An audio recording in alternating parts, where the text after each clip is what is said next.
Streaming?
Welcome back to the show. Thank you for joining us, everyone. I'm your nerdy host, Annie, and with me today I have Husey. Hello, Annie. Good to have you with us. Whether you're a pro gamer, a casual, or just a mobile gamer, you can join us as we rant, rave, and ramble about games that we like and sometimes games that we don't like. But this time we're here to ask, what's this game? This game is Marvel's The Guardians of the Galaxy.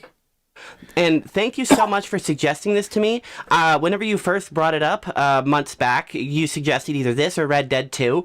I couldn't get Red Dead 2 because it's still kind of like full price. I'm waiting for a decent sale, and then I will pick it up, and we definitely will cover that for a future episode. But for this, I got it free on Epic Games, and you suggested it. I was like, oh, okay, I have it. Might as well try it. And honestly, I was suggesting I was expecting kind of like Marvel schlop, like Marvel's Ultimate Alliance, or like one of those top downs, like choose your hero kind of dungeon crawler beat 'em up games. I was expecting something kind of shitty, honestly, and I was like, well, Husey suggested The Quarry, and that was good, and he suggested this game, so I'm sure it's okay. And he suggested Red Dead, so I know he has good taste. Two of those are good. If Marvel's is bad, well, at least I can shit on him in the show. But not even an hour into the game, people were watching me stream it, and I said out loud multiple times, wow, this is good. Wow, this is amazing. Wow, this looks so good. Wow, the dialogue is good. I was honestly impressed from beginning to end. I don't know if I would call Red Dead 2 any good. That's one of the reasons why I'm so dying to talk about it, but we'll get on that on the next episode, which I better be invited on, or else I will sue you once again. This game was it was during the lockdown. Do you remember the pandemic? No, I've never heard of it. It was a couple of years ago, I think maybe 4. Don't quote me, but it was during the pandemic. I had started to, well, because I wasn't able to leave the house, I was saving a lot of money, and I was getting to that sort of silly phase of like, I want to spend this, I want to buy something. So I bought a PlayStation 4, and I hadn't been a gamer since PlayStation 2. I'd skipped everything in between, and I really loved it. And then of course the PlayStation 5 eventually went on sale, and due to contacts, I was able to get my hands on one. And this game, Guardians of the Galaxy 5, was specifically designed for the PlayStation 5, or should I say the most modern engine, and it blew my mind away. It's like a throwback to games of yore, which makes me feel really old by saying that. And that you buy this game, then you've got the game. There's no DLC, there's no in-app purchases. it's like an old fashioned PlayStation game where this is it, and I absolutely loved it. You hit the nail right on the head. It's completely self-contained. You pay whatever the price is, you get it on sale, buy it full price, get it used, whatever, and then that's it. You have, if you look up on a website, it's called How Long to Beat. An estimation is like, this will take you about 25 hours, or about 30 if you're like a completionist. And I'm like, oh, so that's going to take me a decent amount of time. I was expecting this to be like a quick 7, 8, 9 hour game, you know? Something like, kind of like Dead Space 1, where you can just kind of run through it in a couple of hours, and if you're on easy mode, it's not a big deal. So I started the game, and I was like, I'm going to at least put it on hard mode, give myself a challenge, and I can lower it if I, decide to.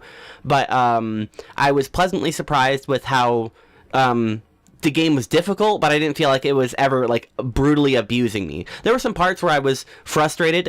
You could watch me on my streams. I was very frustrated in some parts, but that's just because skill issue, honestly. I wasn't dodging well enough. I wasn't using my abilities in the right sequences. I was playing like a dummy. Yeah, and the great thing is that this is not the video game of the Marvel films.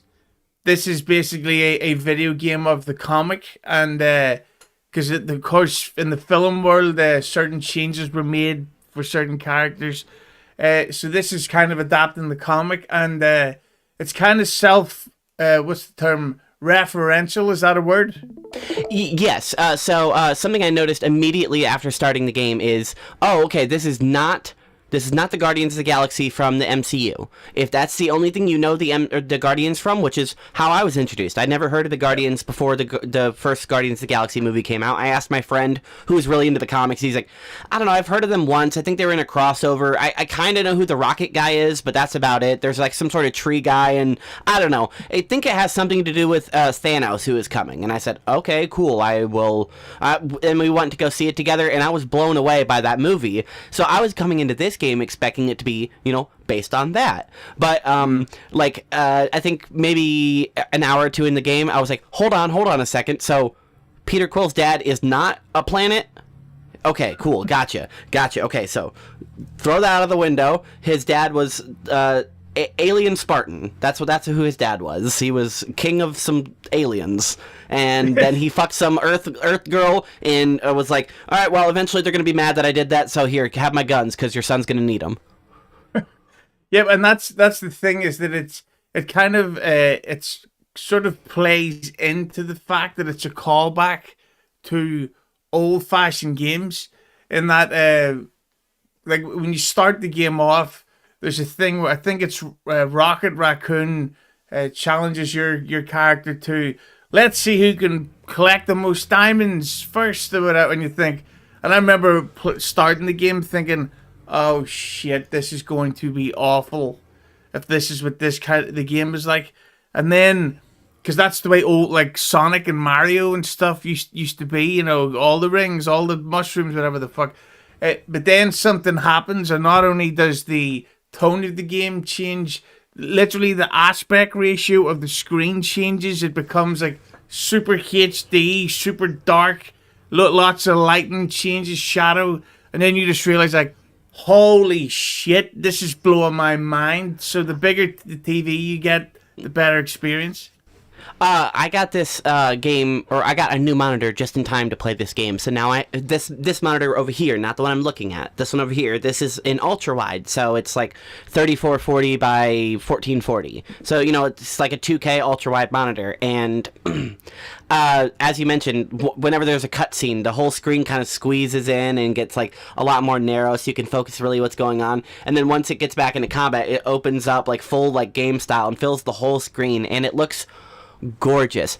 In the description of this video that we're recording right now, I thought and mentioned that this game came out in 2019, but I can see right here, and as I mentioned in the banner as we pulled up at the beginning, it actually came out at the end of 2021. So this is a very like new game. Like, it's came out in the last 5 years, and I'm surprised I missed it, because if I would have if I would have had somebody like you or me been like, oh man, check out this game, it's really good. You're gonna go into it thinking, oh, okay, whatever, it's gonna be a Marvel game. No. Throw away that. If you like the characters and if you like the setting, you're gonna love it because the gameplay is fun. There's tons of like story beats to like break it up. There's little walkie segments where you're talking with you and your crew, climbing on things, looking for extra upgrade components, and I feel like it really breaks it up because the game never becomes overbearing, in my opinion. I don't feel like it ever is like, okay, here you have combat plus combat and combat and combat, and you're gonna be fighting for 40 minutes, and I know you have to get to work, but you know, you gotta get through this hour-long fight. No, okay, you got like 2 little fight segments, and you have a cutscene, then some walking, then another fight. It really breaks it up really nicely, and I feel like that keeps you wanting more. I was streaming for hours at a time and be like, oh man, I have to go to bed, but you know, I want to keep playing. Yeah, it reminded me a lot of like the old Zelda games, in that there's so much. Like, obviously, there's action and stuff, but it's all about like collectibles and exploration, and that like there's a part in it where you go to a museum and you have the option to spend all this money to take a special VIP tour around this museum, or keep the money. So it's like, okay, so what happens if I go down there? What happens if I, all this sort of stuff. I love that. And plus, this was made by the same company that did the Avengers game, which I never actually played, but all you ever hear about is how much of a disaster it was. Yeah, I heard nothing but shit about that one. So whenever like I said, I was going into this expecting that kind of game. I was expecting it to be, whatever. Maybe it'll be entertaining. Maybe it'll be fun, bad, whatever. It's fine.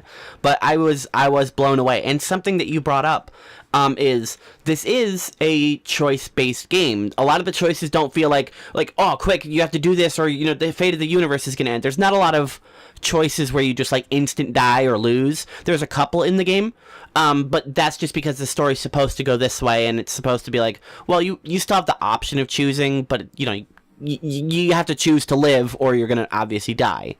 And I feel like some of these choices you don't realize you're making until chapters and chapters later, where it's like, oh, hey, here's some purple text that comes on the screen that says, hey, this is what that you did hours ago, and this is why this character just did this for you. A good example is at the very beginning of the game, you're caught by Nova Corps, and you have to decide to hide an animal, or you have to decide to hide Rocket's components. And if you hide Rocket's components, way later in the game, there's some mercenaries that come and ambush you right after Rocket upgraded the Milano, and they do a scan of the ship, and they're like, actually, I left my, I gotta go water my turtle, see ya. And they just leave, because they don't want to fight with your new upgraded ship. And I imagine if you would have picked the other one, then you would have had a little bit of a dogfight segment, and you would have had to have a fight here. So, some of these choices end up paying off in ways you weren't really expecting. You brought up the collector in the museum. When you first get on Nowhere, you have the option to go to a bar and meet up with Rocket and Groot, where they kind of still blow you off and ignore you. And you get caught up in a dialogue with this mercenary named Lipless, who ends up putting a gun to Peter Quill's head and being like, don't you remember our legends? And you have to, convince him that you remember it, or he's gonna get mad at you for forgetting him and the legendary times you had together. And you sing a song, like literally a stupid sing together. He's singing Storm Riders, Riders on the Storm. And if you do it successfully, Lipless is like, man, I knew you still loved me, bro. Okay, in fact, here you go. I gotta get out of here. Here's a coupon to the collector's thing, so you don't have to pay to get in. Just show them this coupon. Anyway, see ya. I love you, Stormlord. And he leaves, and then you can go to the collectors for free if you have this ticket. And I think that's a really nice, like, it makes you want to explore more. It makes you want to go and go to every nook and cranny, because the game is a little bit linear. Like, you go into sections and it's kind of open, and you can go a little this way, a little that way. But for the most part, it's like, this area is a big long hallway, and you have to go to that end, and that's where the next objective is. You can zigzag all you want throughout the hallway, like go to the collectors, go to this little pinball machine, go to this thing. I got scammed on Nowhere because my team left me, and I just went to people, and people were like, hey, you want to buy this thing? And I was like, Yeah, sure, why not? And I would just give them all the money, and I ended up getting off nowhere with basically no money. And my team's like, you spent all the money, didn't you? I was like, you left me with the wallet and left me behind, didn't you? Well, maybe you shouldn't have done that, and I wouldn't have spent all the money like an idiot. And fast forward way to the end of the game, because I didn't have any credits to pay my fine. At the very end, after the credits roll, my ship turns off. And I'm like, oh, I did forget to pay my fine, and now my ship's locked off. Yeah, that exact same thing happened to me too.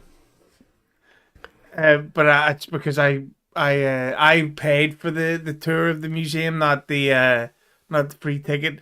But that's why that's even though it's, as you mentioned, it's linear, there's still a lot of replay value to it. Yeah, because of the different dialogue choices, and I feel like the crew does a really good job of bantering as you walk through the different segments. Gamora will talk to Drax, Drax will talk to Rocket, Rocket will have conversations with Groot, and all the while Starlord can either pitch in or you can have the option to stay silent. And I think it's a really nice way to keep these, like, walking simulator segments interesting, because all of the characters in the Guardians crew are really interesting, and I feel like they really did Gamora good. She's really good looking in this game, and she's super useful to the team, and I really do like that there isn't a like love interest between her and Quill in this game, and that's not like part of the story at all. Thank you. I don't need that. Yeah, that's one of the big complaints that the film had, and that people were like, so if they only met in the first one, then by the third one, which is set a year later, he's now insanely, deeply, madly in love with her. It's like, come on, let's be more realistic here.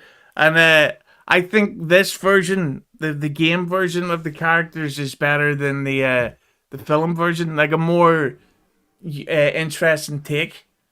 Absolutely. I think the shining example out of all of them is Drax. I like Drax in the movie, and I feel like Dave Bautista did a good job of doing Drax. I kind of liked the design of Drax. I feel like they could have made him more green, as he is in all of his... Mantis calls him Green Meanie, and in the movies he's like got stone gray skin, and I'm like, oh, he can't be Green Meanie if he's not green, but whatever, it's fine. Your art style is cool. I'm glad you decided to do what you did with Drax. But in the movies, I feel like they made Drax stupid. And... yeah. Drax is not stupid. He's literal, he's blunt, and he's a little autistic. I don't think he's stupid at all. Drax is very smart, and he's very emotionally intelligent. He just doesn't necessarily know how to communicate that. So, I feel like they really did a good job in this, and he has such a good character arc in this game. At the beginning of the game, he's very that stone-cold, literal Drax. He doesn't trust Gamora. And by the end of the game, he's like, woo! And he's making jokes, he's making one-liners, or he's attempting to, and he's really coming to his own. He's come through being brainwashed. He fought one of his people's like gods, and he's pumped that he's still alive and having a good time.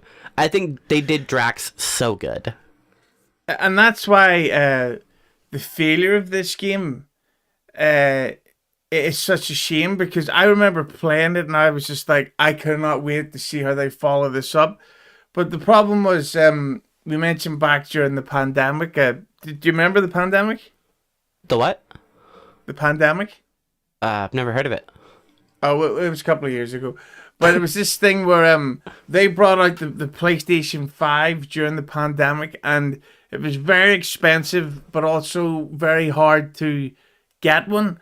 So they released the game at a time when not that very many people actually had the ability to play it.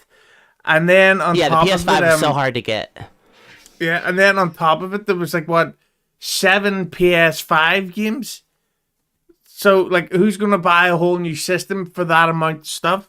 So unfortunately, it was a DOA, but I would have loved to, because the way this game it plays, it's like you play only as Peter Quill, but you have the ability to how would you say, also control the others, asking for help. Yeah, it's sort of like a beat 'em up, except you not really melee. You're Peter Quill, so you got your little dual blasters. You do have the ability to punch, but it's not that good until you get your third ability, which makes enemies weaker to punches. But as Husey said, you just run around as Peter Quill, and as you level up your team, you unlock more abilities for them. So your 1, 2, 3, and 4 are your different teammates respectively. So you can call on Rocket, who can throw a grenade, a trip mine, and then a gravity bomb. Then you have Drax, who can charge at them, grapple them, or do a slam attack and knock people in the air. Groot, he has 2 different grapples and one where he knocks enemies in the air. Then Gamora, she has attack people in an area, attack one person for a lot of damage, and attack one person and stagger the people around them. So she has a little bit of good options too, and as you're going through the combat, you can mix these abilities up. And I found myself, as I was playing through the combat, because I was on a harder difficulty, finding myself needing to make good combinations, because if you don't get off your high damage abilities, now every enemy still has decent amount of health, and you have no cooldowns, or you have no abilities, and you're on cooldown for everything, and you're just running around trying to dodge, waiting for things to come up. One of my favorite my favorite combinations is to get to open with Rocket with the gravity bomb to pull them all into one spot, then go with Drax to knock them up into the air, and then as they're up in the air, have Gamora do the one where she attacks everyone in the area. So hopefully most of the enemies are dead as they hit the ground. If I missed that combo, now 3 of my characters are on cooldown, and now I have to panic and run around and figure out what I'm going to do. And I like that combat in this game really made me think at some points. And that it also really adds to the parts when you're playing as Quill and you end up alone. Because now your cheat code, so to speak, or your special move is gone, and it really adds to the tension. There's a part, I think it's on Nowhere, when you're walking around and you end up being cornered and outnumbered by yourself, and that's when it really gets to the whole thing of oh shit, there's an intensity to this game too. Yeah, any of the segments where you're alone or you're down one crew member, you feel it. There's a part where you're on the church ship later in the game, and Gamora says, hey, I got this, and she can split off from you, and you can either trust her to go split off, or you can follow her and ruin her stuff, and she'll stick with you. And if you let her go off, for the next 2 or 3 combat segments, you just don't have Gamora. So you just don't have 3 abilities, or even 4 if you have her ultimate ability. So you're really down one whole arm, literally. Yeah, and the fact is that as well is that within the team, another thing that you can do in this game is you kind of not pick the story, but you pick your character interactions. Do I ignore them? Do I respond sympathetically, sarcastically, whatever?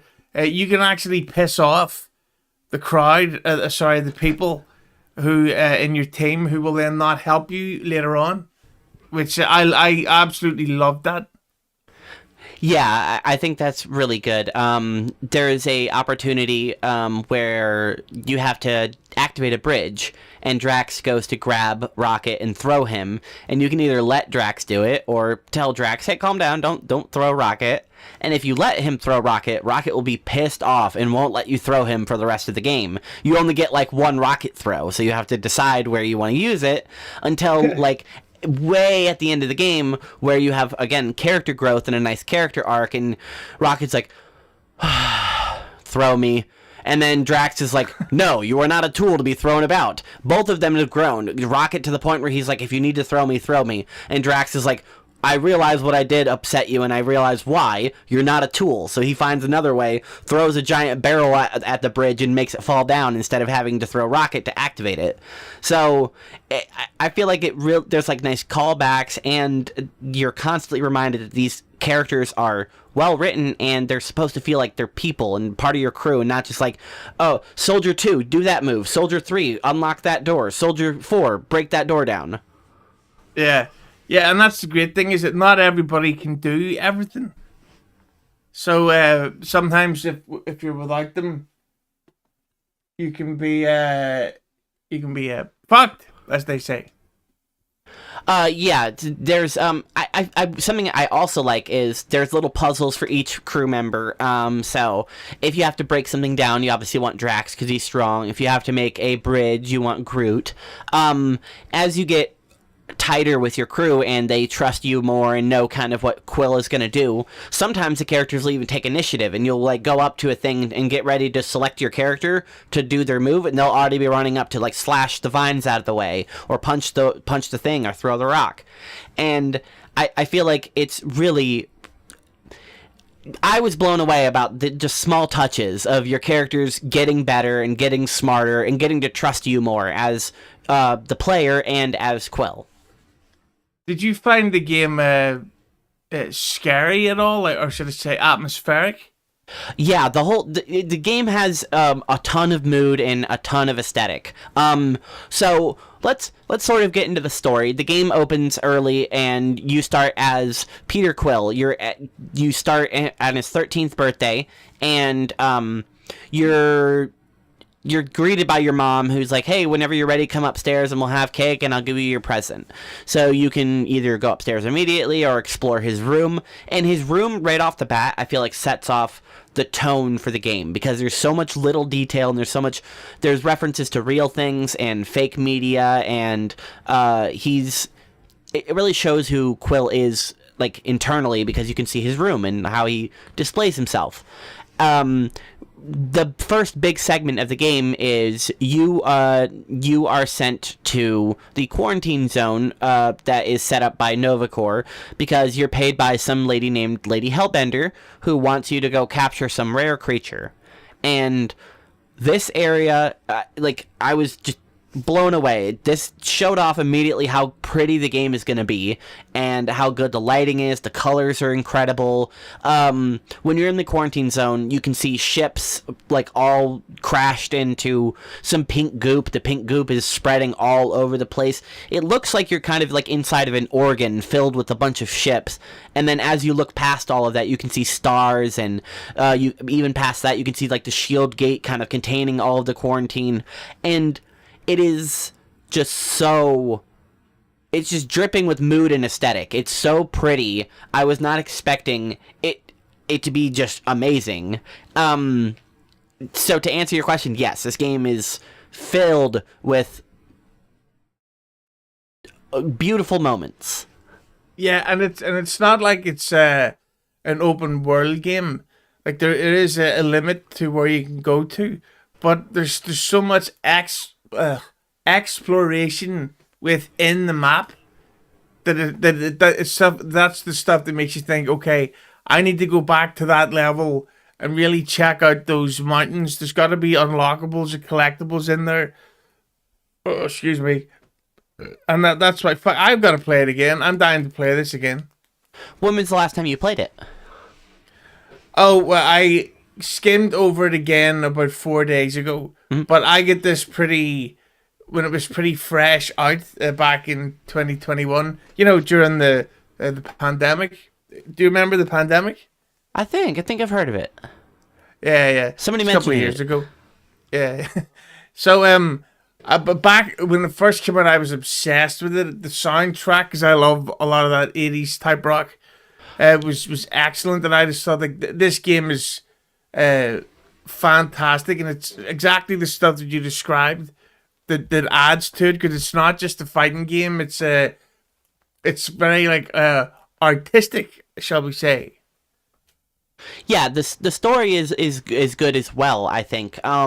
So to continue with it, when you're in the quarantine zone, Peter Quill comes across a stone, which later on is revealed to be the Soul Stone. And if you're a fan of the series and you kind of know at least anything about the Marvel universe, you'll see that stone and you'll immediately be like, that's probably an Infinity Stone. Probably. And he grabs it and accidentally unleashes some sort of shadow being. Everybody kind of just dismisses it and is like, it's probably fine. And they leave, and as they leave, they get captured by Novacore because they tripped a sensor, and Novacore now captured them, scans their ship, finds out about the illegal contraband, and takes you aboard to process you. The person that captures you is Peter Quill's ex-lover. Her name is Carell. I believe she is Centurion rank. I don't know what that means, but she's Centurion Carell. So she's commanding her little group, and she immediately kind of puts throws the book at you, and was like, me, you're doing this, and you're doing that, and you know better, Peter, blah, blah, blah. And Peter kind of dismisses the situation. He's like, hey, let's talk about this, and, maybe we can come to some sort of deal. So she kind of gives him a little bit of leniency and says, all right, you have 3 days to pay 8,000 credits. If you don't, we're going to lock your ship, and then we'll figure it out after that, but we're going to lock your ship down. We put a lock on it, and if you don't pay it, then your ship's going to be deactivated in 3 days. Which, Peter Quill is like, okay, I guess that's better than going to jail right now. But his crew is not too happy about that, because they were trusting him to kind of get them out of the situation. They expected Peter to just, I don't know, smash her and fuck some sense into her and just let them leave for free. I don't know what they were expecting. But they say that they now have to go and meet up with Lady Hellbender, because that's kind of what they were doing. And they didn't capture the creature they went there for, but they did find at least this sort of space llama. And even if they can't sell the space llama, then maybe they can sell Groot or Rocket. So they go to Lady Hellbender's planet, and that's where the next part of the story goes. And I really think... Let me ask you, which of them did you end up selling? I sold, I'm pretty sure it was Groot. Because... I sold Rocket. All right. Yeah, because the result that I got was the thing we had to quietly sneak out, not the big shootout.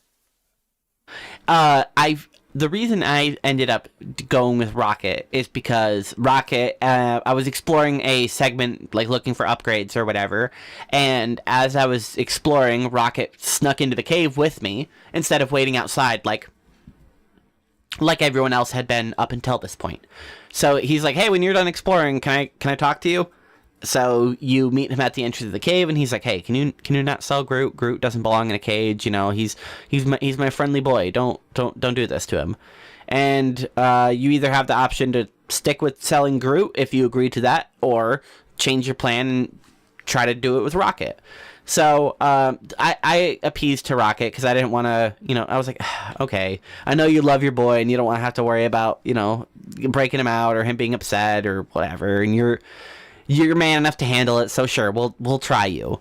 In retrospect, it would have made a lot more sense to sell Groot because he's like a one-of-a-kind, rare, super legendary commodity. And how much money do you get from selling him? That I have no memory of at all. Okay, because when you sell Rocket, it doesn't really go well. She's not really into it, and she doesn't really like it, and then you end up breaking like out because she's not. You find a vault on your way up to her, and as you're leaving with your unsuccessful Rocket selling, you break into the vault and you steal a bunch of stuff in the vault, and she gets pissed, so you have to fight one of her monsters, and you kill one of her big special monsters. Is that the one, if I'm remembering this correctly, we have to like...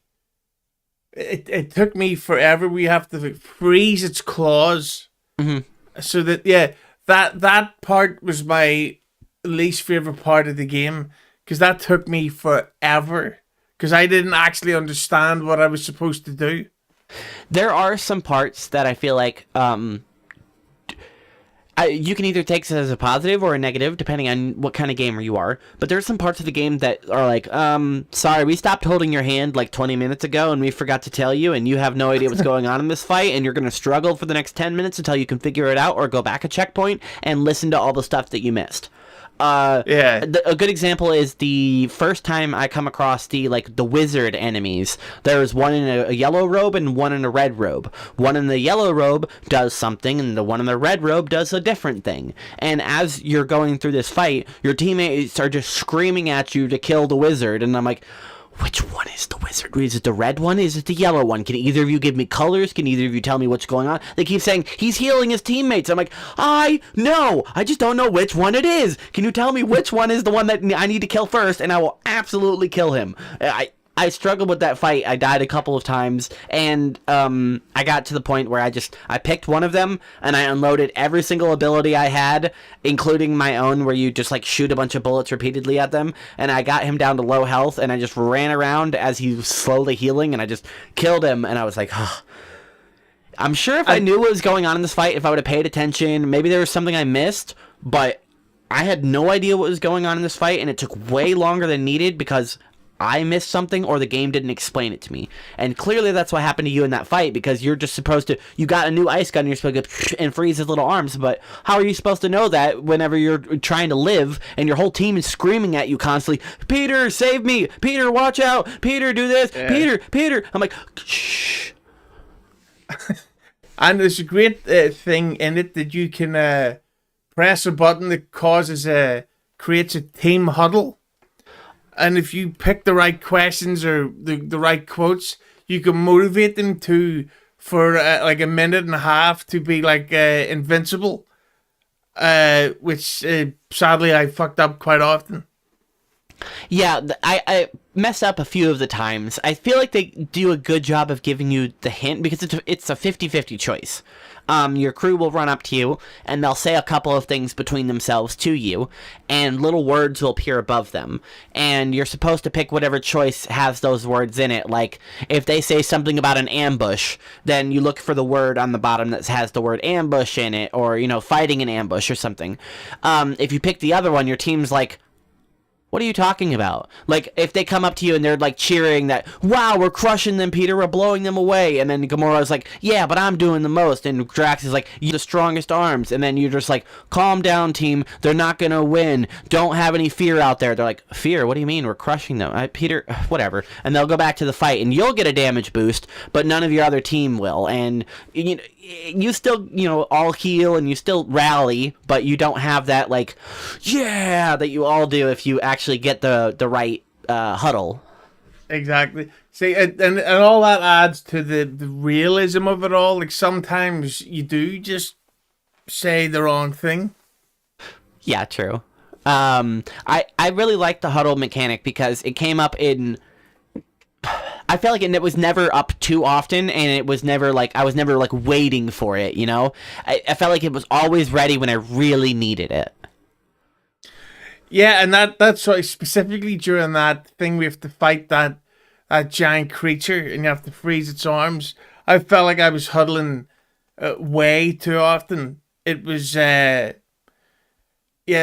was one of those levels that once it was done with, it was like, I don't know if that was great because it was tough or if I hated it because it was tough. Like, that was the one part that's kind of in a way put me off going through it fully again, because that was a nightmare. Yeah, I know what you mean. Whenever you get hit with a wall that thick, you're like, ugh. I don't know if I want to climb that wall again. That was kind of a challenge. I'm glad I did it, but I don't know if I want to do it again. The fight with the brothers, the Invincible brothers, that comes up like in nowhere. I feel like I could skip that part. I feel like because the first part of the fight, you're just doing it alone, and there is no way to do anything. All you have to do is just dodge and wait around. And I'm like, just get to the part where I can kill them, please. Still, you're right, but it is exciting at that point when the team finally turns up and there's like the da-na part, and you think, okay, let's get one of those 80s rock songs playing and we'll kick some ass. The game does have a fantastic soundtrack. I think it has like 20 or 25 licensed songs, and the score itself, like just that's playing the combat music, the regular walking around ambient music, is really good. I was never felt like the sound was either too much or too little. It constantly felt like it was right. And since you can't huddle outside of combat, and you never really need to huddle outside of a moment that is like intense. Whenever you huddle, it playing the licensed music, like the Final Countdown or Eye of the Tiger, something like that. It gets you really pumped as you're just unloading all your skills. The best part of the huddle, if you get it right, is for the next it's not the whole duration of the buff, but for the next 20, 25 seconds, half of it, your team has cooldowns. Their abilities come up right away, so you can just keep using your abilities. You can just stand still and just keep calling on your team to help up until that doesn't work anymore, and you have to go just shoot your guns again. Did you ever feel that sometimes during the action, because you would also have the ability to re-heal the rest of the Guardians, did you ever think that there was too much going on? There were some points where I was literally just out loud screaming calm down, because two of my teammates would be down and one of them would be Rocket, so I don't have the ability to do the gravity grenade to regroup enemies, so I can't reposition things. And there are a couple of fights where there's ledges, and if you're walking backwards and shooting, you're gonna end up falling off the edge, and if you're low health and in the middle of the fight, you fall off the edge and die. So yeah, sometimes I felt like there is a lot going on, but I felt like a lot of those situations where I felt like I was overwhelmed or I was being, there's too much going on, I felt like maybe that's because I'm coming at this the wrong way. Maybe I should be further back from the fight. Maybe I should reposition. Maybe I should fight over there on that side instead of over there by the bridge, because I keep falling off over there. So, I felt like a lot of the situations where I did feel like it was, it was because I was playing stupidly. That's the only way to play it.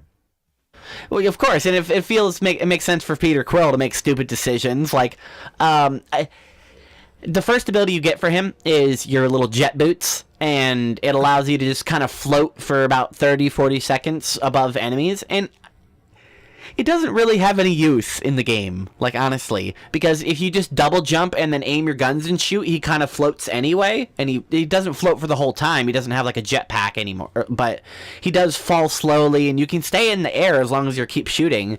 As soon as I got his second and third ability, the second one was he shoots his ice gun in a circle and damages everyone around it, and then his third one, he just unloads his pistols, he shoots 150 bullets at them.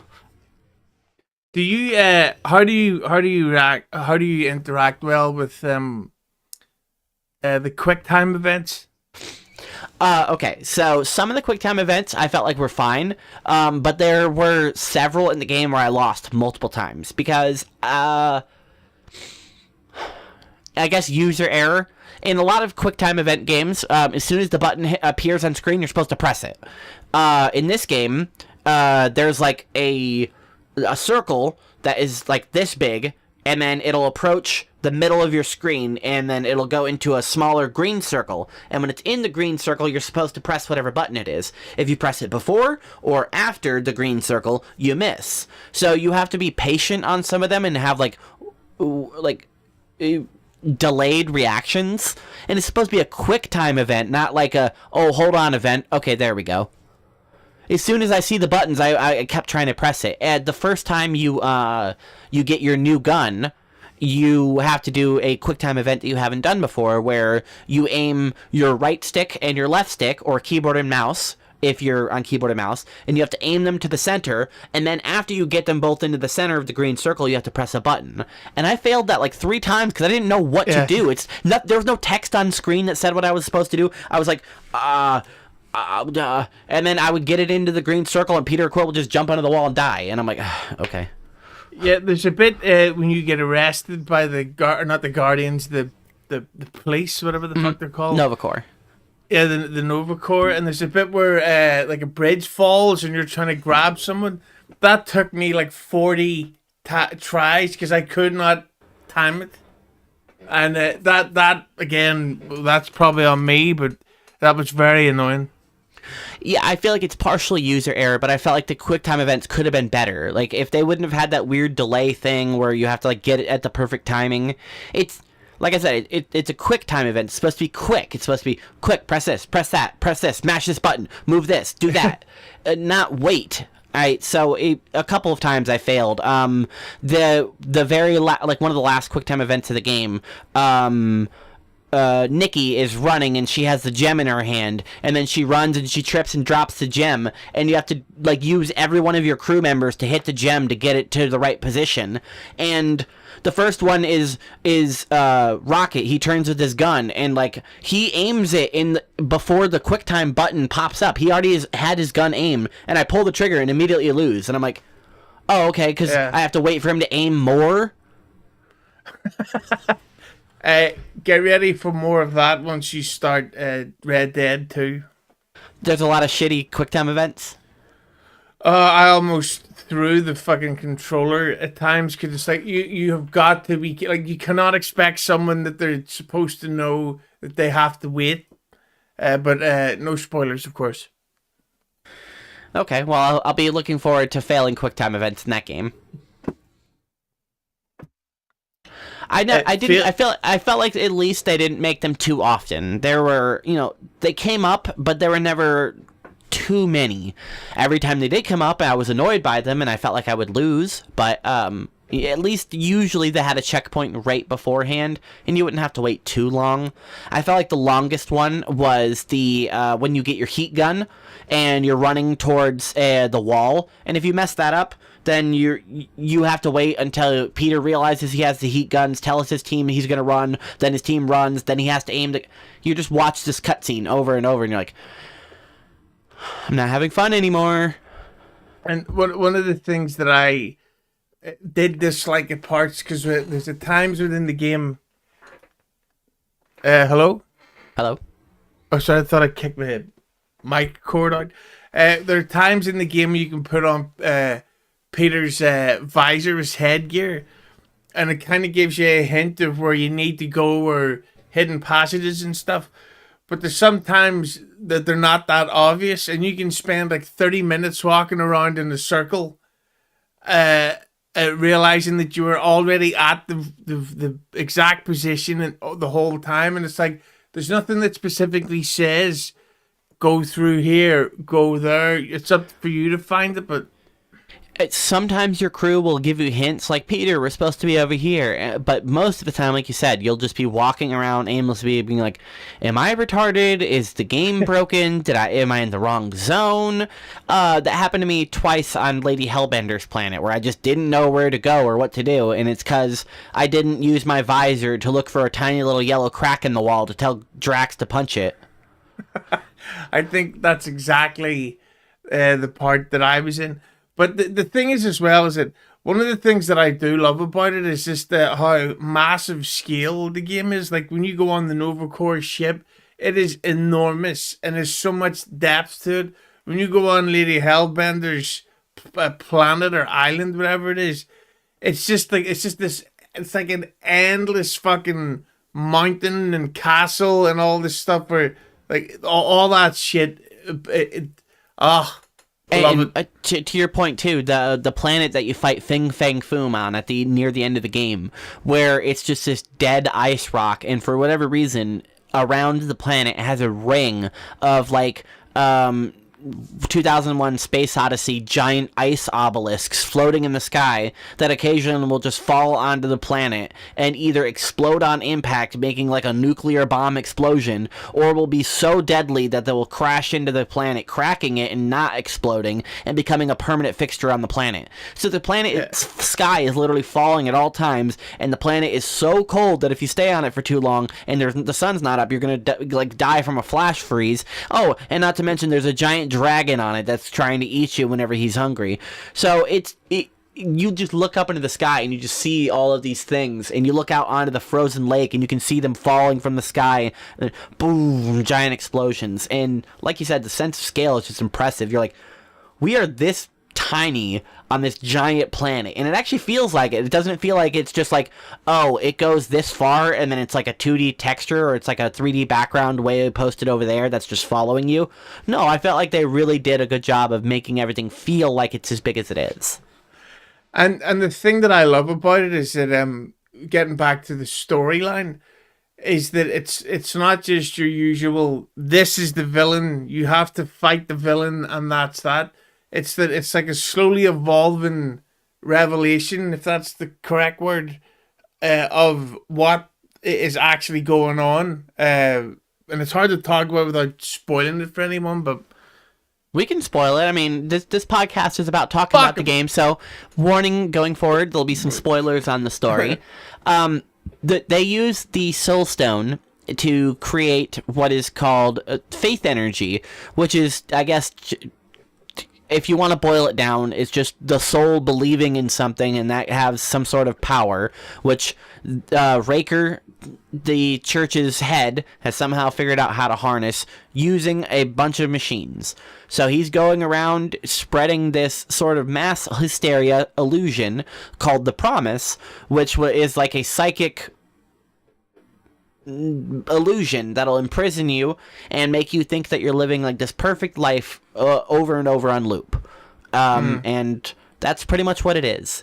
The scientist Raker at the beginning is kind of sympathetic, you know. They make him out to be like, well, you know, we were just like sick, and then we found a cure, we found this magical healer, and then the magical healer turned out to be like a bad guy, and then we had to, you know, use his healing to help heal him, and then now he's like, I felt like he was hiding information because he didn't want to reveal what the true thing was, which is to release that shadow creature, which we accidentally released. The Soul Stone in this version was created by a man named Adam Warlock. That's at least what he claims. I don't know if it's true. I didn't look further into it, but he claims he created the Soul Stone, and kind of like Vision in the MCU has it like implanted into his forehead.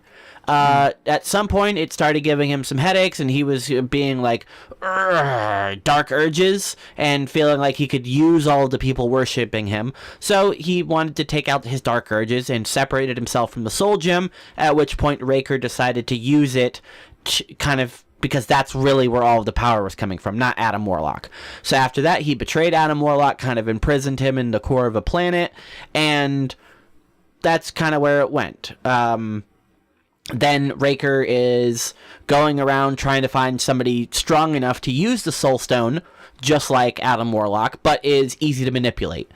Lo and behold, he comes across a woman who is Carell's daughter, Nikki Gold, who is able to wield the Soul Stone for some reason. I don't know. The game did not do a good job of explaining that, and also did not do a good job of explaining why she goes Super Saiyan at the end of the game and stays Super Saiyan even though she no longer has a Soul Gem.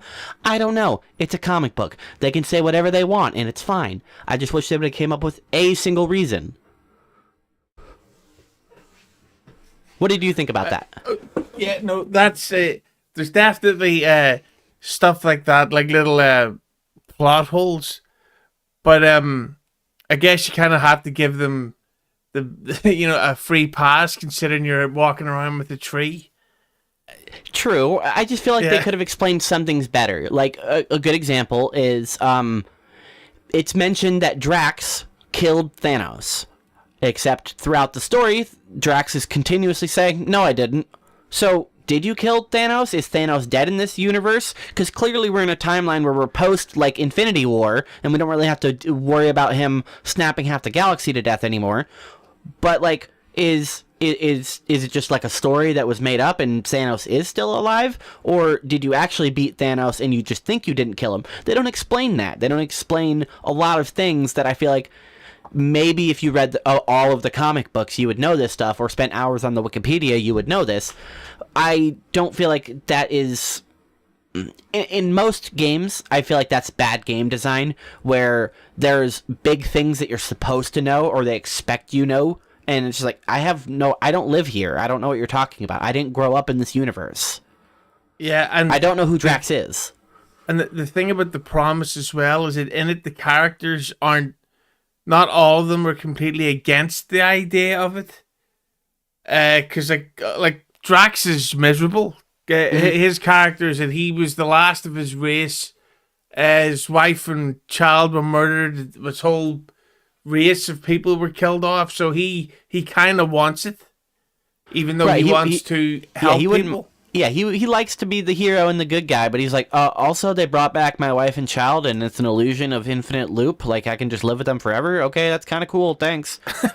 And again, to spoil it, Drax ends up becoming the one person on your crew to fall to the promise because it's given to him in visions that, you know, he can have his wife and child back and they can talk to him and he can go about doing whatever in his little dream zone forever. And we come across Mantis, who is way better than she is in the movies. I hated her in the movies. I never heard of the character before, and I hated her in the movies. In this version, she is just as weird, but way more interesting. She's likable, she's funny, she's witty, and she can also fight, so she's not like just a worthless person. Like in the MCU, the only way she fights is she'd like touch you and like Vulcan pinch you and you just be like, oh, KO, boom, you're done with her psychic touch. But in the games, she literally has like mantis blades and she can jump around and fight with you and stuff. And I think it's really cool that they made Mantis interesting because Mantis is a really cool character. She's due to whatever, I don't know, it's a comic book, they can come up with any explanation. Due to whatever reason, Mantis is able to see all timelines at once. She can see what is gonna happen, what has happened, what might not happen, and she can see it all at once. So sometimes she's a little spacey because she's like, I'm seeing like 50 billion things at once right now. I don't know exactly what's in front of me. So give me a minute while I figure out which timeline I'm in and which advice I need to give you. Yeah, and that is just the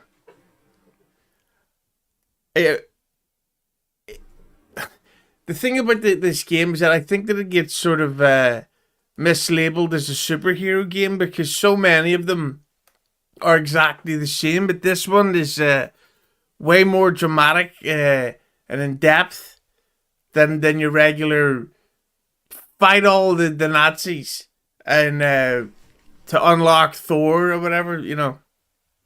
Yeah, there is none of that. There's none of that, like, do this grinding and get this upgrade or whatever. It's the game has a story, and it's gonna take you through the story, and it's gonna give you a good ride along the way. Not all of it's gonna be punchy, but all of it's gonna be flashy. and then of course, speaking about the promise, there's that fucking amazing part where Peter Quill becomes under the influence of it, and you travel back to be back with your mother, and as you're spending this time and walking around the garden, the screen is slowly closing in around you.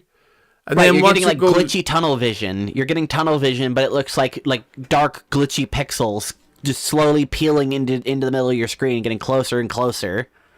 Exactly, and as soon, excuse me, oh sorry, and as soon and then when you first when that happened to you, did you choose to stay in it or what did you choose?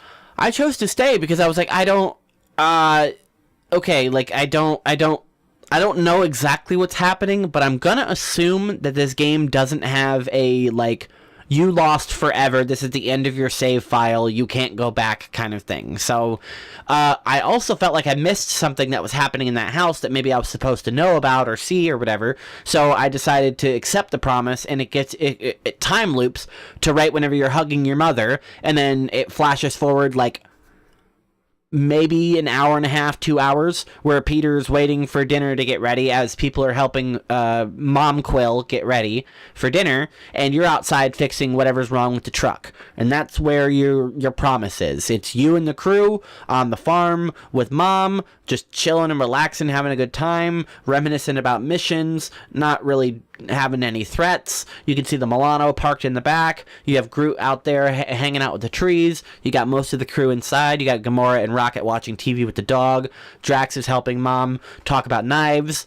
And, you know, it's a really nice, quaint thing, and there's a lot to interact with. So if you decide to accept the promise, you can do it over and over until you get all of the dialogue out of there. You can go down into Peter Quill's room. You can go upstairs and mess with some stuff. You can interact with things that you don't have enough time for if you just accept, or the screen closes in and then you're like, oh, reject it. So I did accept it at least once, and then I was dicking around trying to reject it, and Mom kept sucking me into the promise because whenever you reject it, it goes back to mom hugging you to try to bring you into it, and you can push her off of you, be like, "Hey, get off me," and then she'll be like, "Peter, calm down," and then she'll come and hug you again, and you only get like, you can only shove her off twice before the third time she comes and hugs you, and then the button doesn't work anymore, and you can't shove her off of you. And I kept dicking around and just letting her hug me the third time, like, okay, this time I'm gonna shoot you, because that's what you have to do. You have to push her off of you, and you have to aim your gun at your own mom and go, blam, blam, blam, blam, blam, die, bitch. See, that's amazing. I remember there was an episode of a show, also a Marvel show called Agents of S.H.I.E.L.D., and there was a bit where a guy, of course, time traveled, why wouldn't they? And in the show, this guy's mother had died when he was a kid, so now this clone of her, a villain has become a clone of his mother, and he has to kill her. And it's like, well, that's not that easy to, even if it's a clone, oh, no problem, I'll do it. Yeah, that can't be easy, but Peter is struggling with it, and he's just, she's the whole time be like, whatever I did, I'm sorry, Peter, please, I just want to love you. And he's like, you're not my mom. But what did you think of the physical design of Peter Quill? Because I thought his hair specifically was really badly designed. Like, they can get all these space creatures and planets flawlessly done, but a human's hairstyle I thought was terrible, and I am aware of saying that with this haircut. I didn't like it at first, but as the game went on, it really started to grow on me. I felt like they did it well, and I feel like his stupid, dorky hairstyle really plays into Peter Quill as a character because he thinks it's cool.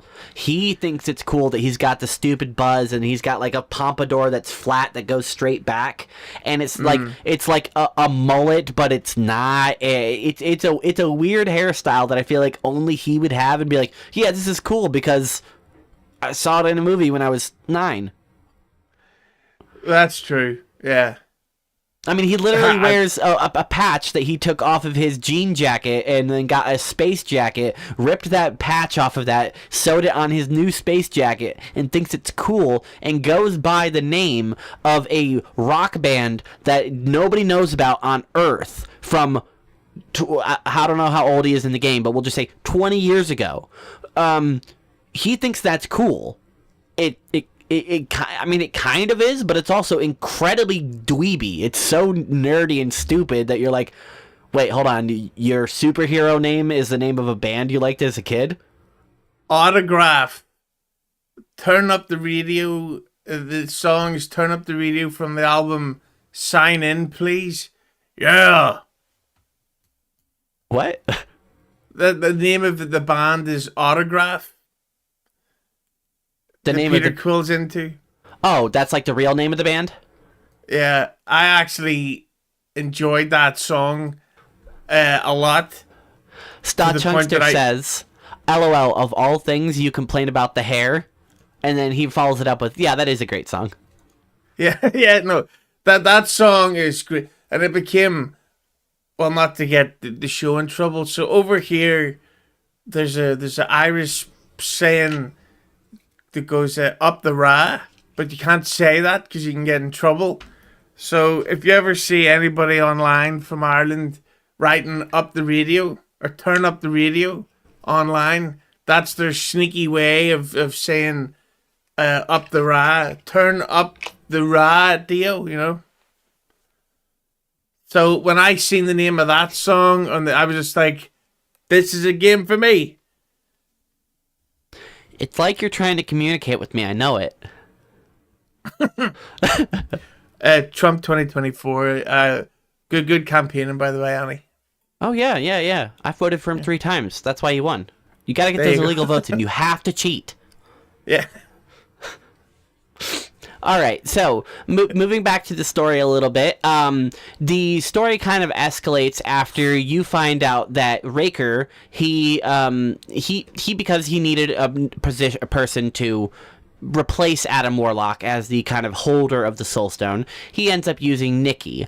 And as the story goes on, there's little inklings and talks that Peter Quill and Carell hooked up during the Galactic War about 12 years ago.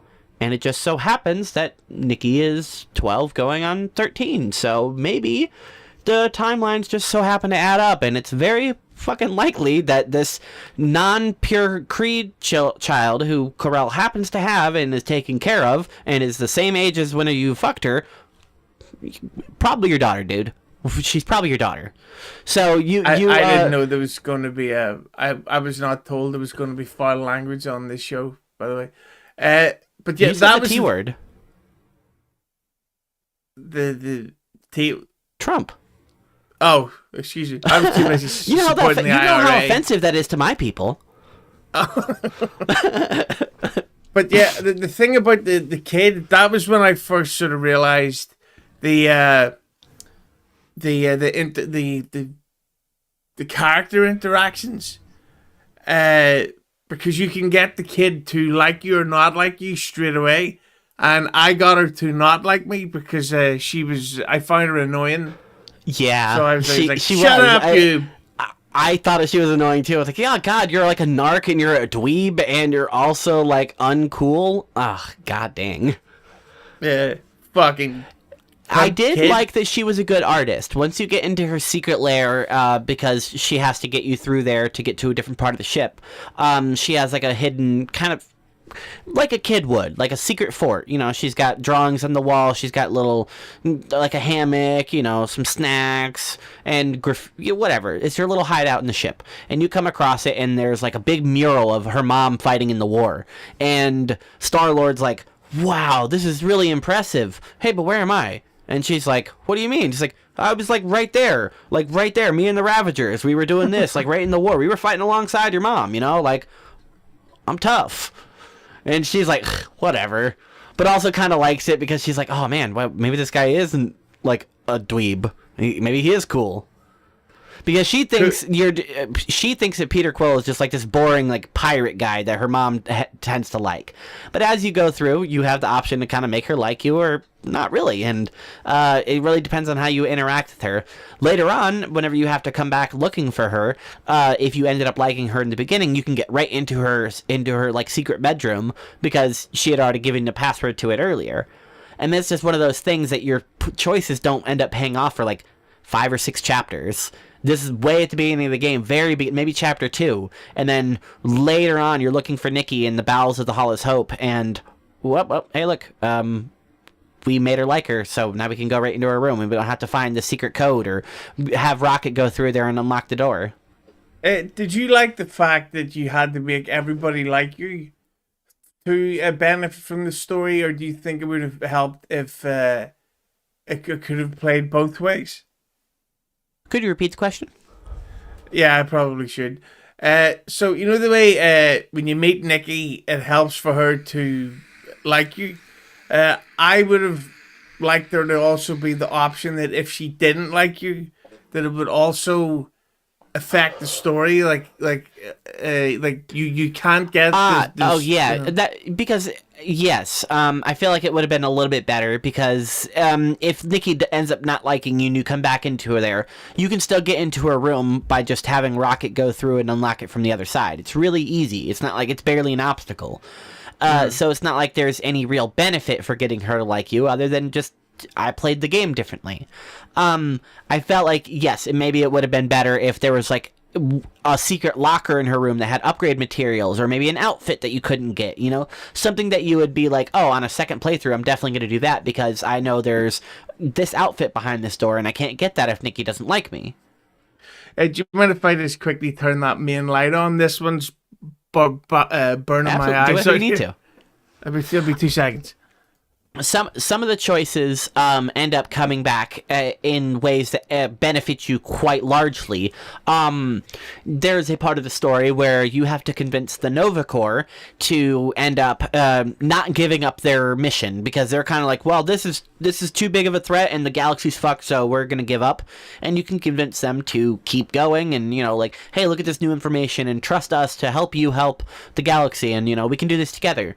And if you keep on the Nova Corps and you convince them, then fast forward chapters later, there is a part where you have to get through, I don't know, probably like 20 of these huge kind of like super battle droid guys, and it would be kind of a big annoying fight if you didn't help the Nova Corps decide that they need to help, because if you do that, right whenever you come across this room, the Nova Corps shows up and they drop they have some bombers fly over the scene for you and knock out basically everyone in the way and put them in like a super critical state. So you still have to do the fight, but every one of the enemies in the fight is like one shot, so you can just go by and use your lightning cannon and go pew, pew, pew, and just zigzag and kill all of the enemies in the room. If you didn't have the Nova Corps help you, then you're not like punished, but you literally now have to do a whole fight that you wouldn't have had to do if you would have known, oh, okay, the Nova Corps is going to come help later. So to what you were saying, there are some choices that it feels like that didn't matter at all. Like, yeah, it did affect something, but didn't do anything. And then there's some choices like freeing Cosmo, where he comes back and shoots a fucking death laser and blows up a bunch of enemies for you. And it's like, okay, well, he just skipped the whole fight for me. I'm glad I made that choice earlier. Yeah, I changed the Indian Aerosmith t-shirt as well. It's unseasonably warm this time of year. No, see, that's the sort of stuff, because when you get into Red Dead Redemption 2, and there's even stuff like, of course, The Quarry, and there's another horror game called The Devil Inside Me, where your choices can not only change the story, but can completely alter characters, where like there's stuff in, I think it's in The Quarry as well, but definitely in The Devil Inside Me, where your choices can decide if characters are gay or straight, if they're like obnoxious, if they're generous. So it then unlocks this whole what do we call them, option window, or dialogue tree. There you go, dialogue tree. Yeah, I really do like games like that, and I felt like this game did a nice job of feeling like it had that option, but without being like, oh man, I made the wrong choice. The only times I ever felt like I made the wrong choice is near the end of the game, where if you say no, you just kind of get like a soft game over screen, and you just have to say yes. And then the rallies, or like whenever you do the huddles. That's like the only time I ever felt like I did anything wrong. There were choices I felt like I could have done better, and maybe I could have done differently, but I felt like because the game was linear in the way that it is, it was never like, oh man, I need to go back and save scum, or I need to go back a chapter and try that again. If I want to try it again, I think I'll just play the game again. Yeah, and I guess that kind of adds to the replayability, because like you know exactly what you're doing. You're like, right, we can speed through this. Yeah, there'll be certain segments where you can just speed through and then slow down for the parts that you really want to do again. Like, I really want to play on Nowhere again and not spend all my money, and then I want to pay off Nova Corps, because whenever you get to the Nova Corps, you essentially go in front of a big computer, and you turn on the kiosk, and the kiosk says, hey, how can I help you? And you have a bunch of options like report crime, do this, do that, do this, and most of them are kind of like either we're busy right now, or you don't have access to this, or no thank you, we don't want to hear from you. The only real option that does anything is to pay your fine. So you go to pay your fine, and then they're like, oh, you want to give us money? Hold on, how can I help you? And then you're like, actually, we're not here to pay our fine. We wanted to tell you some information, and also, please, can you help us? And they're like, and as I mentioned, you can convince them to help, or they won't. And at the end of the conversation, Rocket or somebody says, they're still asking for money. And then you look down on the screen, they're still asking, hey, are you going to pay this fine? You did open this communication channel to pay this fine. Are you going to pay it? And if you have the money, you can pay the fine. I did not have the money. Do you think it would have been... Because I'm such a Grand Theft Auto kind of girl, but if they'd give you the option to make more money throughout the game instead of just on nowhere...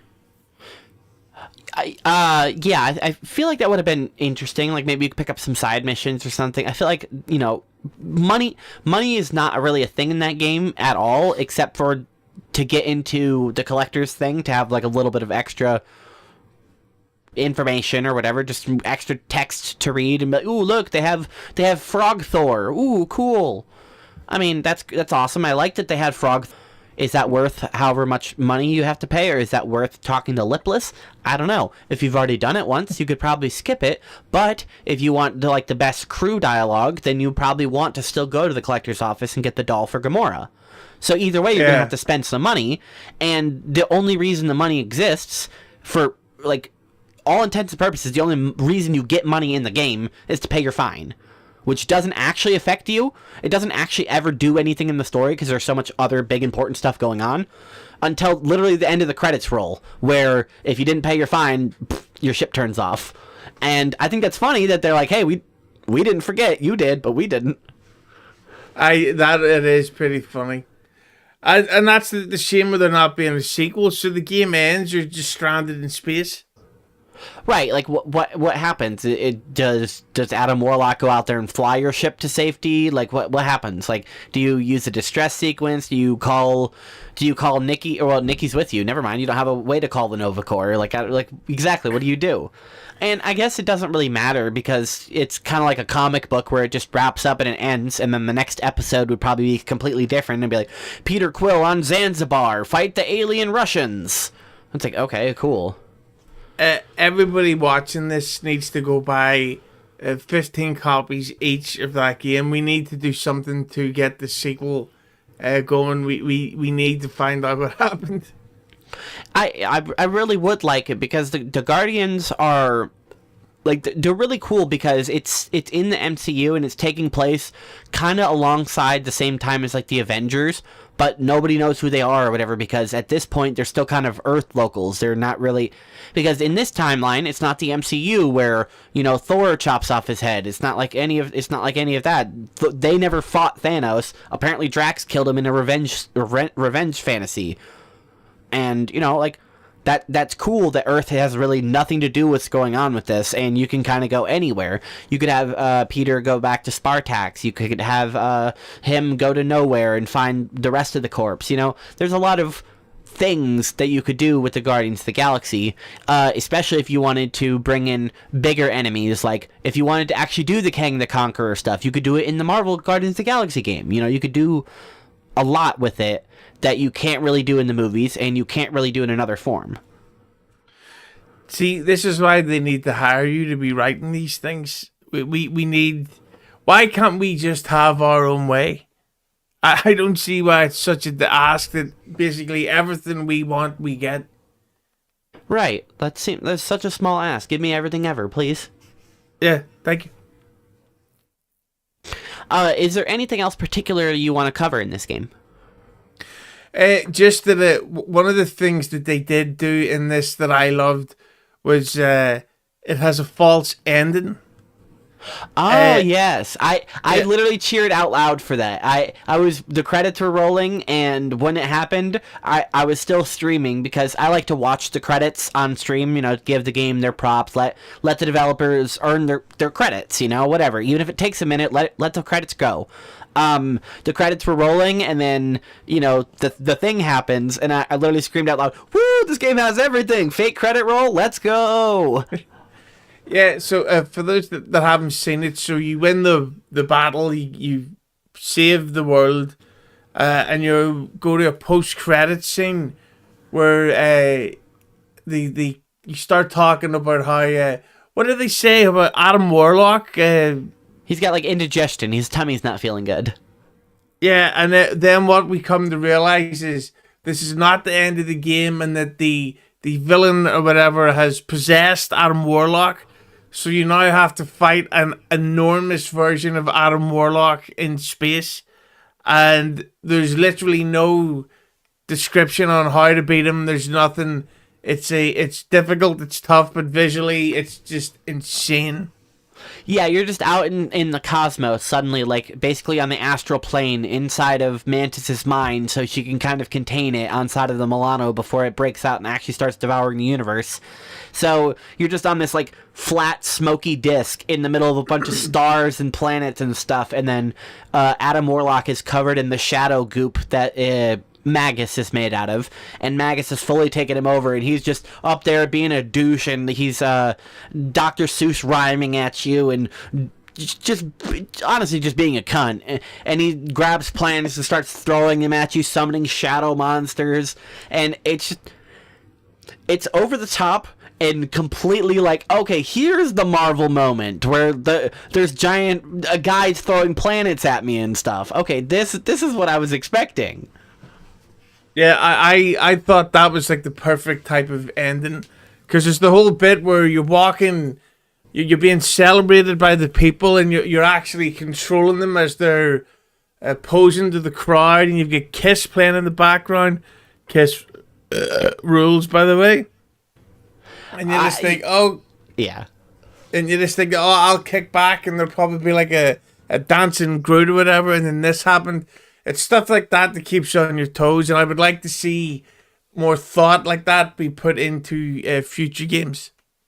As much as I liked the psych out and there being like a final giant boss, I felt like the boss kind of sucked, and I ended up saying out loud, like, this didn't need to be in here. This is kind of a drag. If the fight was just one little stage where he goes through and says all that crap, summons a bunch of shadow monsters, you kill them, and then you do like a final sequence where you take him down, and then Adam like takes back over or whatever, that would have been fine. But the fight was like way too long, and anytime there were enemies, there were so many of them that it was just a long fight for really no. I feel like they just padded the end time there for no real reason. The fight was good, it was just too long, and like you said, there's no indicator of what you have to do. You just fight all these shadow monsters until suddenly he's weak enough for you to do a finishing move on.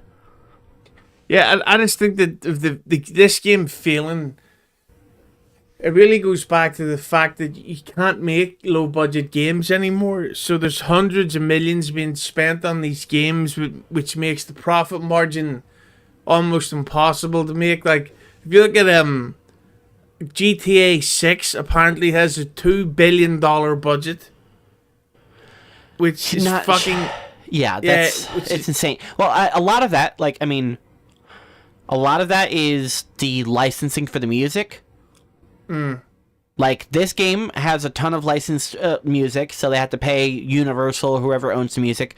Same with Rockstar, except Rockstar does it a little bit differently, where they create their own music labels, so they have to hire all these people, do like official remaster recordings on all of them things, then release them under their own label, so then that way they don't get licensed dropped later on.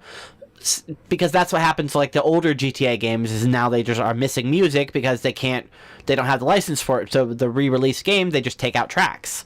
So to fix that, they created their own record label, and I imagine that's not cheap, but yeah, I don't know if you need to spend that much money on good music to make GTA 6 good. I hope they do, because the soundtrack is really important for that game.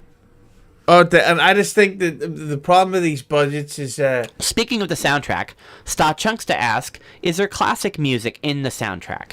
Yes. Whenever the credits roll, I think there's like 20 or 25 licensed songs. There's Led Zeppelin, there's Judas Priest, there's Eiffel... Simple... 9, whatever, Eiffel 615, whatever they're fucking...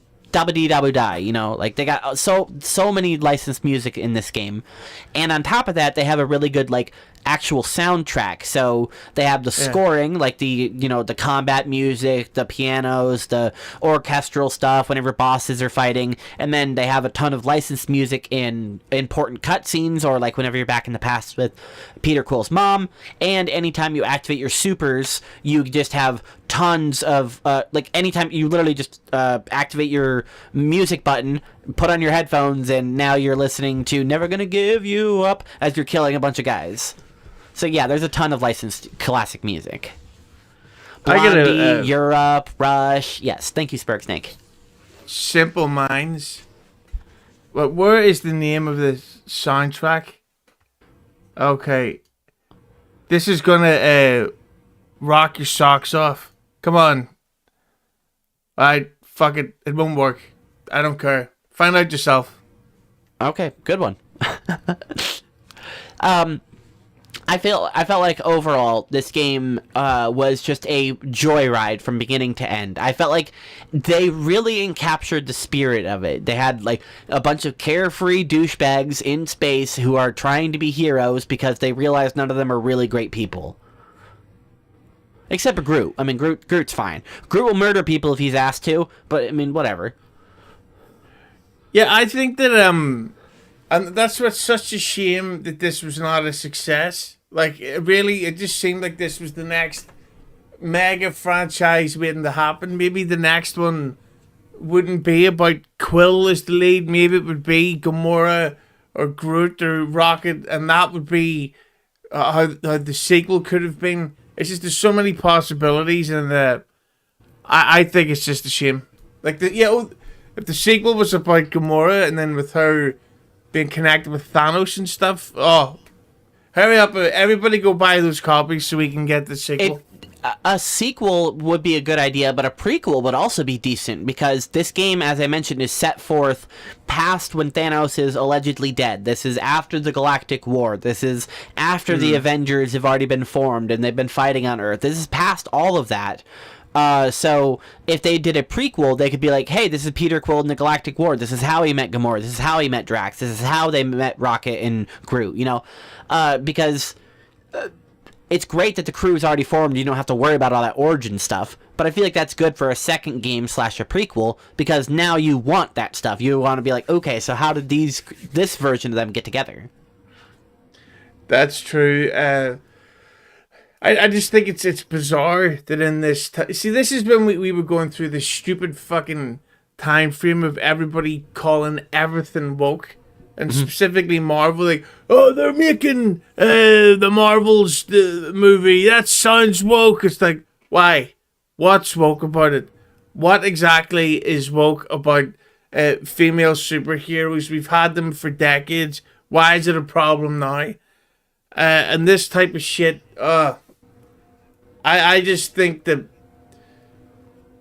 why do these rebels have to ruin the fun for everybody? I want. Is the sequel coming out yet? Have you bought it yet? A sequel? To Guardians? No. What? There is one coming out? No, I'm sure you can use your contacts and we'll get our sequel. Thank you. Sometimes you're confusing. Has anyone ever told you that? Or am I confusing? Yeah, I think that's the one. All right, so before we wrap up, we always like to hit 2 segments, and the first one is always, what was your favorite part of the Marvel Guardians of the Galaxy game?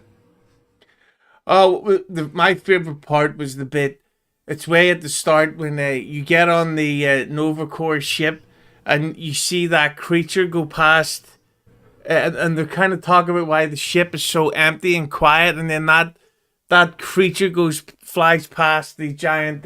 I don't know if you call it a window in space, but the screen.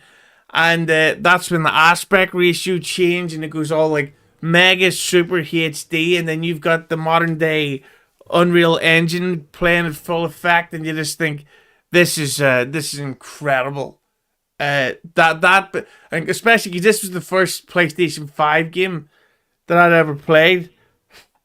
I mean, you see how good it is. And it just the possibilities of what could come. It was a very exciting time. I think that's a great answer. If I had to say, it would probably be the part where you end up getting into Drax's mind. So Drax succumbs to the promise, and to free him, you have to take him on this journey where Mantis is literally like walking him, and you're going to a part of the planet where you can shed him in some sort of light that will help, open his mind up to releasing the promise. It won't heal him, but it'll let Drax heal himself if he's willing to.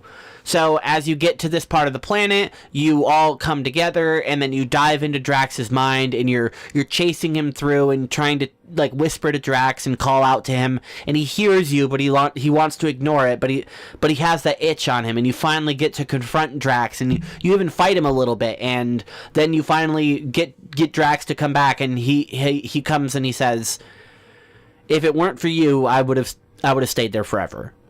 And I would have been okay with that. I knew it wasn't real, but I would have stayed here forever. I also really loved, because believe it or not, I'm a Star Wars fan. That's right. It's the initial part of what you think is the final battle, when you're in the new tin gear and you walk out into space, and it's just this almighty space battle that's going on around you. Just at the time, you're just like. I cannot believe that this is what video games are like now. Like, I'll be 40 next week, and when you're playing these games, you just think... I remember when the concept of Sonic pressing down on the Sega controller so that Sonic speeds up was like groundbreaking technology. Now we've got this where there's hundreds of characters on screen at once. It's like, this was mind-blowing. Yeah, I know what you're talking about. I would be walking down, and it's the part where Nova Corps is outside in space fighting against the Sacrosanct Church people, and you just come across this big window, and you could just see ships flying around. You see Mantis out there in the background piloting the Milano, just dogfighting with people, and I'm just like, whoa. Wow, there's so much going on out there. That is so pretty. Yeah, and that's one of the problems with the game, is that you actually want to sit back and watch it because of the visuals, but then you will die. Yeah, you have to make sure you're not just standing there getting shot at. Well, I want to thank you so much for coming on, and the last segment is always getting your plugs, so tell people who you are and where they can find you if they don't already know for some reason. I'm at the Hughesie on Twitter and Instagram. Do follow, do not DM. I am also on YouTube I'm Hughesie Entertainment on YouTube. It is a variety show type show where we have all kinds of like music debates, comedian interviews, and film roundtables. You'll love this one, Annie. The most recent episode, which I'm just about to plug on Twitter, it was starring... I was joined by Christian Blatt, your good friend Kaylee from the Lucy Tightbacks Whoer Show, and little Lemmy joined us for the Roundtable Christmas special, Michael Bay's Explosive Christmas Party. That's right. What would Christmas be without the director of Bad Boys 2? Well, thank you so much. It was a blast having you on. It's always nice to hear your opinion on this and the weird way you talk about things. And I can't wait to actually get down to Red Dead 2. Like I said, I will make sure after the start of the year, I'll look for a good sale on it, and I'll put aside some money for it, and I'll pick up a copy of it. Because that's really the only thing that's been putting me back from it. If it was on Xbox Game Pass, I would play it already. Because... Paying full price for it is just a little bit too much for me. Sta Chunksta says, it's weird seeing Hughesie sober and normal without the accent. Not true. I drank 2 Guinness during this, so I'm not drunk, but I've definitely got a buzz going. So you're a liar. All right. I want to thank everyone for joining us in the chat. Thank you so much. And... the next episode of What's This Game is very likely going to be Disco Elysium. We haven't picked a date for it yet, but it's a really fascinating RPG where everything seems to talk to the main character, including his necktie, so the character might be very insane. So I'm very interested to see where this game goes and what kind of wacky adventures I can get into along the way. We'll be joined by Spurgsnake once again for that title. And again, thank you everyone. Until then, we'll see you next time.